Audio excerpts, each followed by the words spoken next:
इससे पहले ट्रंप ने हिजबुल्ला को हिमायत देने की वजह से ईरान पर हमला करने की धमकी दी थी, लेकिन तेहरान के सीनियर मुज़ाकरतकार मोहम्मद गालिबाफ ने कहा कि अमेरिका को अपनी बयानबाजी में एहतियात बरतनी चाहिए। 12 घंटे की लंबी बैठक और उतार चढ़ाव के बाद पाकिस्तान और कतर ने मुश्तरका बयान में कहा है कि ईरान और अमेरिका के बीच बातचीत का सेशन खत्म हो गया है और वहां तामीरी बातचीत हुई। अब वे MOU को आगे बढ़ाएंगे और इस पूरे हफ्ते स्विट्जरलैंड में तकनीकी सतह की बातचीत जारी रहेगी। उन्होंने अब आला सतही कमेटी बनाई है जो सालिसों की सियासी निगरानी करेगी और ऐसे ग्रुप बनाएगी जो एटमी मुद्दे, पाबंदियों के मुद्दे और निगरानी और तंजात के हल पर काम करेंगे। इसके अलावा वे एक कम्युनिकेशन लाइन पर भी राजी हुए हैं और 60 दिनों की मुद्दत के दौरान सभी तिजारती जहाजों के लिए खुला रहेगा। फरीक लेबनान में हालात की निगरानी और सुधार करने और लेबनानी इलाके में सभी फौजी ऑपरेशन को खत्म करने के लिए एक डी कॉन्फ्लिक्शन सेल बनाने पर भी राजी हुए हैं। Centre for international policy research के vice president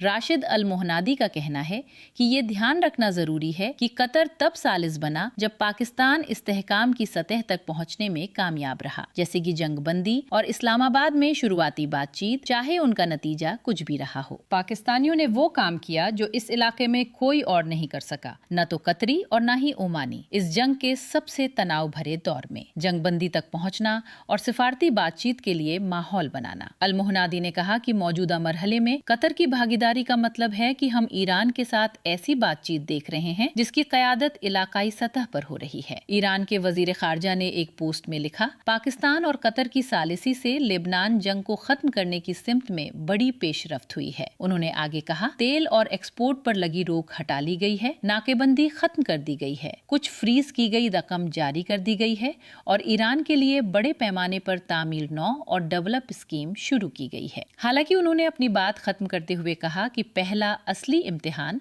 Lebanon D कॉन्फ्लिक्शन cell होगा। पाकिस्तान और कतर का कहना है कि अमेरिका ईरान बातचीत मुस्बत रही, साथ ही लेबनान में फौजी ऑपरेशंस को खत्म करने के लिए एक डी कॉन्फ्लिक्शन सेल, टकराव रोकने वाली इकाई बनाने पर भी इत्तेफाक हुआ है।